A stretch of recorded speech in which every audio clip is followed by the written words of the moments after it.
morning, my dear students. Today we will discuss about the rest part of chapter 2, that is tissue.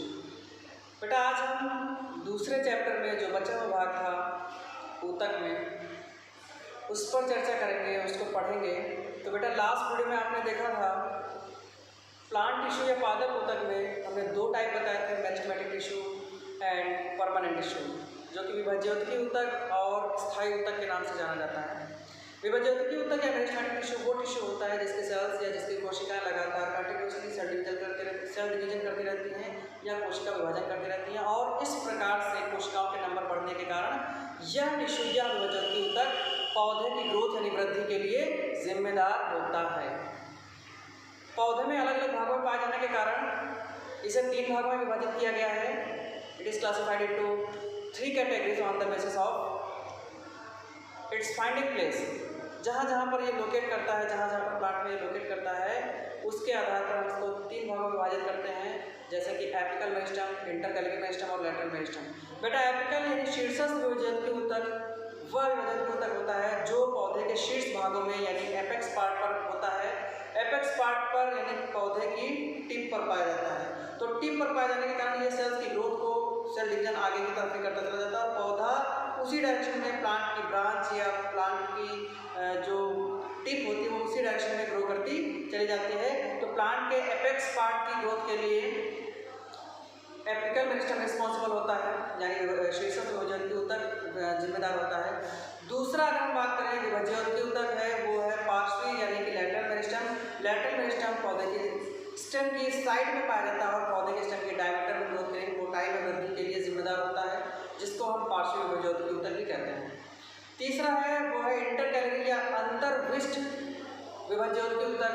यह ऊतक पौधे की ऐसे पौधे जिनमें नोड और इंटरनोड पाए जाते हैं, यानी गांठों वाले एरिया पाए जाते हैं, जैसे कि आपने देखा होगा शुगर केन का प्लांट, बैम्बू प्लांट, यानी बांस का पौधा और गन्ने का पौधा। तो इनमें क्या होता है, जो बीच में नोड और इंटरनोड्स पाए जाते हैं, तो नोड वाले रीजन यानी गांठ वाले भाग पर अतिरिक्त वृद्धि के लिए इंटरकैलरी मेरिस्टेम या फिर अंतर्विष्ट विभाज्योतकी ऊतक रिस्पॉन्सिबल होता है, जिम्मेदार होता है। बेटा अगर हम परमानेंट टिश्यू की तरफ चलें, स्थायी ऊतक की तरफ चलें, तो वहाँ पर आपको दो प्रकार के ऊतक बताए गए थे। एक तो कॉम्प्लेक्स परमानेंट टिश्यू जो कि आपको दूसरे नंबर पर बताया गया था, लेकिन आज हम इसको पहले पढ़ेंगे, और दूसरा सिंपल परमानेंट टिश्यू जिसको हम सरल स्थायी ऊतक और जटिल स्थायी ऊतक के नाम से जानते हैं। तो बेटा आज हम सबसे पहले कॉम्प्लेक्स परमानेंट टिश्यू पढ़ेंगे, जो काफ़ी एसेंशियल होता है। कॉम्प्लेक्स परमानेंट टिश्यू या जटिल स्थायी ऊतक का मतलब होता है ऐसा ऊतक जो बहुत कॉम्प्लेक्स है, जिसकी संरचना बहुत जटिल है, वो किसी एक प्रकार की सेल से नहीं बना है, एक से ज़्यादा प्रकार की सेल्स और कंपोनेंट्स घटकों से मिलकर बना है। और कौन कौन से घटक होते हैं, कौन कौन से टिश्यू होते हैं, आज हम इसमें देखेंगे। तो बेटा अगर हम ध्यान दें, जटिल स्थायी ऊतक जो होता है, जटिल स्थायी ऊतक का पहला पार्ट है जाइलम। जाइलम टिश्यू जो होता है, हमें नाम से भी ऐसा हम लोग याद रखने के लिए सोच सकते हैं कि जाइलम टिश्यू और फ्लोएम टिश्यू, यानी ये जो जटिल स्थायी ऊतक है इनको हम लोग कंडक्टिव टिश्यू भी बोलते हैं, क्योंकि इन दोनों का जो कंबाइंड रोल होता है वो प्लांट बॉडी के अंदर या पादप के अंदर जो मिनरल्स, वाटर और फूड मटेरियल होते हैं, इनका ट्रांसलोकेशन कराने का सारा जिम्मा इनका होता है, सारी रिस्पॉन्सिबिलिटी इनकी होती है। तो ये कंबाइंडली एक साथ एक एक करके अपने लिए जो इनका मेन फंक्शन होता है, ये अपना फंक्शन परफॉर्म करते रहते हैं, अपना कार्य करते रहते हैं। तो देखेंगे बारी बारी कौन सा कार्य किसका है। बेटा जाइलम टिश्यू का जो मेन कार्य होता है वो होता है वाटर कंडक्शन करना। आपको पता है कि पौधे में वाटर जो होता है वो बाई रूट्स, यानी पौधा है तो पौधे की रूट्स से लेके और टिप तक, यानी जो लीफ होती है, लीफ पत्तियों तक जाता है, क्योंकि इस वाटर के साथ मिनरल्स और सॉल्ट्स भी लीफ तक पहुंचकर फोटोसिंथेसिस के दौरान वाटर की सहायता से जो भी फूड मटेरियल, स्टार्च वगैरह प्रोड्यूस होता है, वह as a food material produce करने के लिए वाटर का नीचे से रूट से पत्तियों तक जाना अत्यंत आवश्यक होता है। तो इस कार्य को संपन्न कराता है आपका जाइलम टिश्यू। जाइलम टिश्यू जो होता है मुख्य रूप से 4 प्रकार के स्ट्रक्चर से मिलकर बनता है। जाइलम वेसल्स यानी जाइलम वाहिकाएं, ट्रैकीड्स जो होती हैं, देखो जाइलम वेसल्स जो होते हैं, वेसल का मतलब होता है नलिका है, कंटिन्यूअस ट्यूब होती है, कंटिन्यूअस पाथ होता है पौधे के, जैसे ये पौधे का तना है तो पौधे के तने में अंदर जाइलम टिश्यू में कंटीन्यूअस ट्यूब बनी होगी जो कि ऊपर की तरफ पौधे के अंदर जल को लेकर ऊपर की तरफ जाती है। इसके अलावा साथ ही साथ ट्रैकिड्स होते हैं। ट्रैकिड्स बेटा होते हैं ये ऐसे सेल्स होती हैं जो मतलब टेपरिंग होती हैं, किनारे पर चपटी होंगी और बीच में फूली होंगी और साथ ही साथ पिटेड होती है, यानी छिद्र वाली भी होती हैं। तो एक जो ट्रैकिड होती है उसी के ऊपर दूसरी ट्रैकिड ऑब्लिक वे में यानी इस प्रकार से जुड़ी रहती है। आपको दिखाना चाहूँगा, ठीक है। एक आपको ट्रैकिड इस प्रकार से दिखाई पड़ रही है तो दूसरी ट्रैकिड इसमें इस प्रकार से ऐड होगी, ठीक है। और इस प्रकार से यहाँ पर पिट्स बने होते हैं, छोटे छोटे छिद्र बने होते हैं। तो ट्रैकिड्स क्या करते हैं, इनसे जल जो होता है वो ऊपर की तरफ मूव करता चला जाता है। तो ट्रैकिड्स भी हेल्प करती हैं वाटर के कंडक्शन में, वाटर के ट्रांसपोर्टेशन में with in the plant body, ठीक है। और इसके अलावा जाइलम पैरेन्काइमा और जाइलम फाइबर्स दो और घटक होते हैं जो मिलकर जाइलम टिश्यू का निर्माण करते हैं, जो जाइलम टिश्यू फॉर्म करते हैं। जाइलम पैरेन्काइमा का जो बेसिक फंक्शन होता है वो होता है फूड मटेरियल को स्टोर करके रखना। जो भी फूड मटेरियल बनता है फोटोसिंथेसिस की प्रोसेस के बाद या प्रकाश संश्लेषण की प्रक्रिया के बाद जो भी भोज्य पदार्थ बनते हैं उनको स्टोर करके यानी संग्रह करके रखने का कार्य किसका होता है, जाइलम पैरेन्काइमा का। जाइलम फाइबर बेटा ये फाइबर जो होते हैं ये फाइबर जाइलम टिश्यू को मैकेनिकल सपोर्ट प्रोवाइड कराते हैं, जैसे जाइलम वेसल्स वगैरह ट्रैकिड्स वाली जो एक कंटिन्यूअस ट्यूबुलर कॉलम बनाती हैं। ट्रैकिड्स तो एक्चुअली कंटिन्यूअस ट्यूबुलर कॉलम नहीं बना पाती हैं। ट्यूबुलर कॉलम का मतलब होता है लगातार नलिका, यानी कंटिन्यू पाथ नहीं बना पाती क्योंकि बीच में पिट्स आ जाते हैं तो पिट्स से धीरे धीरे पानी चढ़ता है। लेकिन जो जाइलम वेसल्स होती हैं वेसल्स ये बेटा एक कंटिन्यू पाथ बनाती है, तो इन सभी में वाटर कंडक्शन में हेल्प करने के लिए जाइलम फाइबर्स आल्सो हेल्पफुल, ठीक है। अब हम बात करते हैं फ्लोएम टिश्यू की।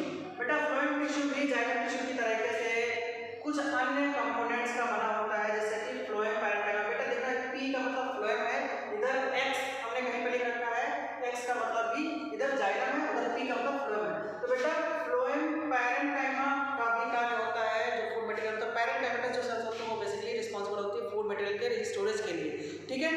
इसके अलावा फ्लोएम फाइबर्स होते हैं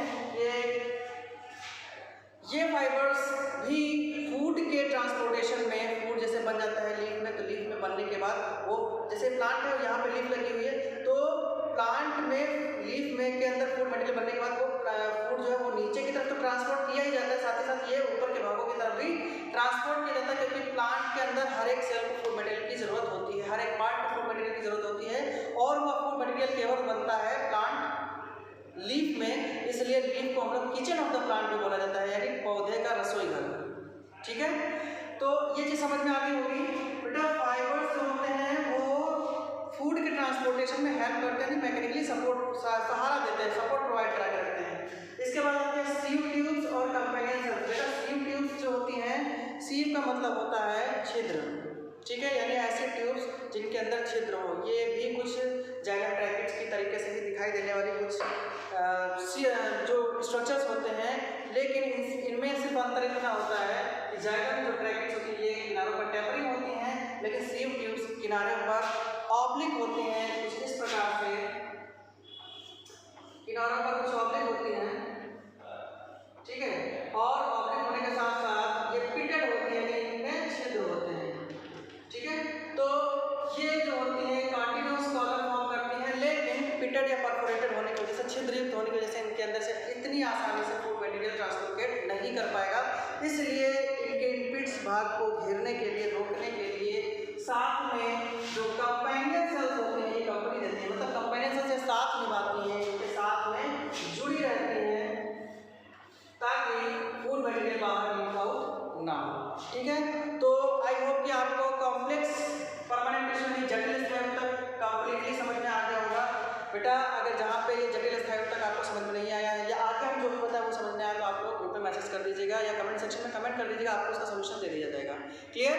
नेक्स्ट आगे बढ़ते हैं बेटा, हम कॉम्प्लेक्स परमानेंट टिश्यू की बात कर चुके हैं। तो बेसिक सी मोटी बात ये हो गई है कि जाइलम टिश्यू जो होता है वो पौधे के अंदर जल का स्थानांतरण करता है, जल का परिवहन करता है, यानी वाटर ट्रांसपोर्टेशन करता है, वाटर ट्रांसलोकेशन करता है, और इस वाटर ट्रांसलोकेशन की जो डायरेक्शन होती है वो केवल यूनि डायरेक्शनल होती है, क्योंकि वाटर कभी भी ऊपर से नीचे की तरफ नहीं आएगा, नीचे से ऊपर की तरफ जाता है, रूट से हमेशा प्लांट बॉडी की तरफ, और इसलिए ये एक दिशात्मक होता है, हमेशा नीचे से ऊपर की तरफ जाएगा। लेकिन जो फूड मटेरियल होता है वो पौधे की जिस पत्ती में बनता है उस पत्ती से नीचे की तरफ, रूट्स की तरफ भी भेजा जाता है, और साथ ही साथ ऊपर के भागों की तरफ भी भेजा जाता है। इसलिए भोज्य पदार्थ यानी फूड मटेरियल का जो ट्रांसलोकेशन होता है वो बाई डायरेक्शनल होता है, जबकि जो जाइलम टिश्यू का जो फंक्शन होता है, जाइलम टिश्यू जो ट्रांसलोकेट कराता है वो यूनि डायरेक्शनल या एक दिशात्मक ट्रांसलोकेट कराता है।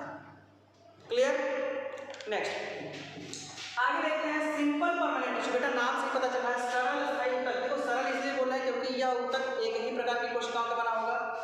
स्थायी इसलिए बोल रहे हैं क्योंकि इस ऊतक की जो सेल्स हैं वो अपनी मैच्योरिटी पर आ चुकी हैं, यानी अब इनके अंदर कोई भी नया डिवीजन, सेल डिवीजन नहीं होगा। ऊतक इसलिए बोल रहे हैं क्योंकि ये ग्रुप ऑफ सेल है। ठीक है, तो ये होता है 3 तरीके का। पैरेन्काइमा पहला होता है, पैरेन्काइमा नाम आपने बहुत अच्छे से सुन रखा होगा। पैरेन्काइमा के सेल्स जैसे हम कभी डायग्राम बनाते हैं, अगर किसी भी डायग्रामेटिक स्ट्रक्चर देखते हैं तो ज़्यादातर हम इसको पॉलीगोनल टू हेक्सागोनल डिनोट करते हैं, लेकिन एक्चुअल में अगर हम इसकी मॉर्फोलॉजी देखें, जो एक्चुअल मॉर्फोलॉजी होती है तो ये आइसोडायमेट्रिक होती है, मतलब या तो ये ओवल शेप की होंगी या फिर राउंडेड होंगी। ठीक है, या तो ओवल मतलब अंडे जैसी होंगी या फिर राउंड राउंड करके होंगी। तो इनकी थिन वॉल होती हैं। ठीक है, इनके बीच में देखिए इंटरसेलुलर स्पेस काफी ज्यादा पाया जाता है। ठीक है, तो इनके बीच में जो इंटरसेलुलर स्पेस यानी अंतर कोशिकीय अवकाश ये काफी ज्यादा पाया जाता है। ये मैकेनिकल सपोर्ट तो नहीं प्रोवाइड करा पाते हैं, लेकिन इनका जो बेसिक फंक्शन होता है वो फूड स्टोरेज का, वैसे ही जैसे यहाँ पे काम करते थे वैसे ही पैरेन्काइमा है, ये फूड स्टोर करेंगे। ठीक है, फूड स्टोर जैसे कि प्रोटीन, फैट या स्टार्च, जो भी मटेरियल, फूड मटेरियल जो प्लांट के लिए यूजेबल होते हैं उनको ये स्टोर करके रखती हैं। ठीक है बेटा, प्लांट पैरेन्काइमा में आपने 2 टाइप और नाम सुने होंगे, क्लोरेन्काइमा और एरेन्काइमा।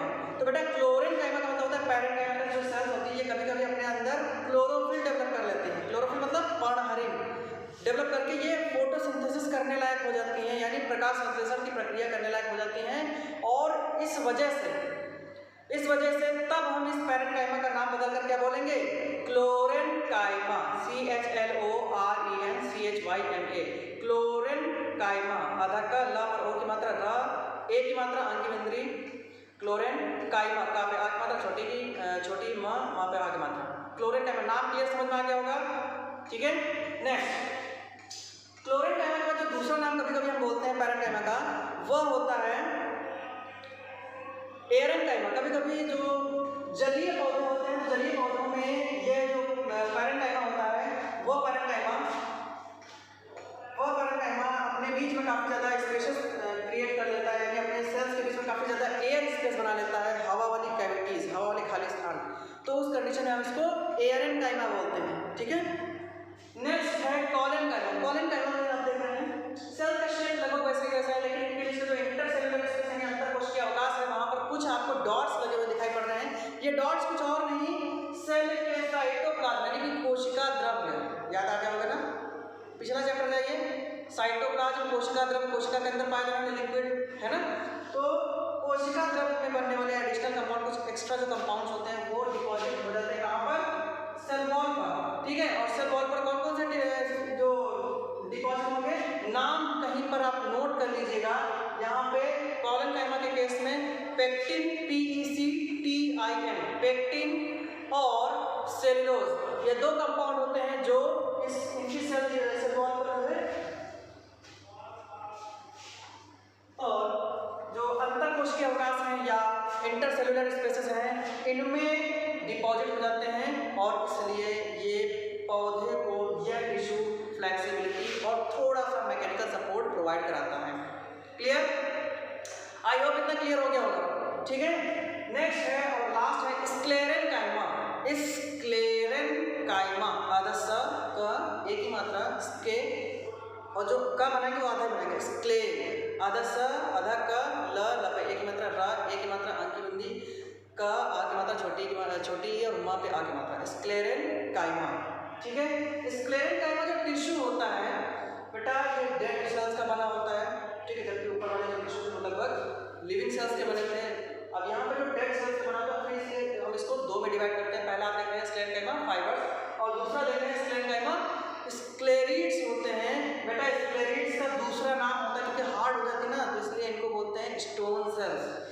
Stone sales. कहीं पर आप नोट जरूर करते रहिएगा, स्क्लेरिड्स का दूसरा नाम स्टोन सेल्स होता है। बेटा फाइबर्स और स्क्लेरिड्स ये दोनों ही प्लांट के अंदर मैकेनिकल सपोर्ट के लिए रिस्पॉन्सिबल होते हैं। आपने देखा होगा ट्री जो होते हैं काफी ज्यादा मजबूत होते हैं। जिस प्लांट के अंदर जितना ज्यादा स्क्लेरेंकाइमा होगा वो प्लांट उतना ही ज्यादा मैकेनिकली स्ट्रांग होगा, ठीक है। और ऊपर जो पॉलीकाइमा का ये फ्लेक्सिबिलिटी रहता है। फ्लेक्सिबिलिटी मतलब देखा होगा आपने हवा जब चलती है काफी तेज आंधी आती है तो जो प्लांट होते हैं वो फ्लेक्सिबल होने की वजह से काफी नीचे तक चले जाते हैं, फिर वापस अपनी जगह आ जाते हैं। लेकिन अगर वो उनके अंदर फ्लेक्सिबिलिटी ना हो तो हवा के साथ ही वो टूट कर नीचे गिर जाएंगे, ठीक है।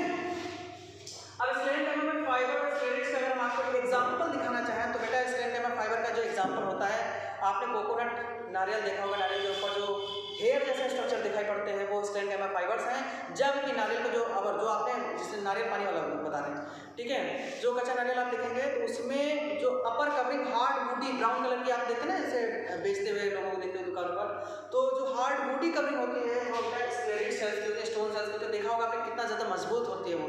तो फाइबर्स और स्क्लेरिड्स दोनों आपको क्लियर समझ में आ गया है, ठीक है। तो आज हम यहाँ से हमारा जो प्लांट टिश्यू है पादप ऊतक वह समाप्त होता है। और नेक्स्ट वीडियो में बेटा हम बात करेंगे एनिमल टिश्यू की या जंतु ऊतक की। तो अगर तब तक आपको इस वीडियो में यहाँ पे जो बताया गया ये या फिर इसके लास्ट वीडियो जो प्लांट टिश्यू के बारे में जो हमने डिस्कस किया था, अगर वो इन दोनों में से कुछ भी नहीं समझ में आया है या कहीं पर कोई डाउट है तो आप हमको मैसेज कर सकते हैं, आप कमेंट सेक्शन में कमेंट कर सकते हैं। और साथ ही साथ वीडियोज़ को लाइक और शेयर करना मत भूलिए, ठीक है, क्योंकि आप लाइक और शेयर करेंगे तो हमारा भी इंकरेजमेंट होता रहता है कि हाँ आप रिस्पॉन्स कर रहे हैं, ठीक है। और घर पर रहिए, पढ़ते रहिए और सुरक्षित रहिए, ठीक है, और प्रॉपर सोशल डिस्टेंसिंग का पालन करते रहिए। थैंक यू आप।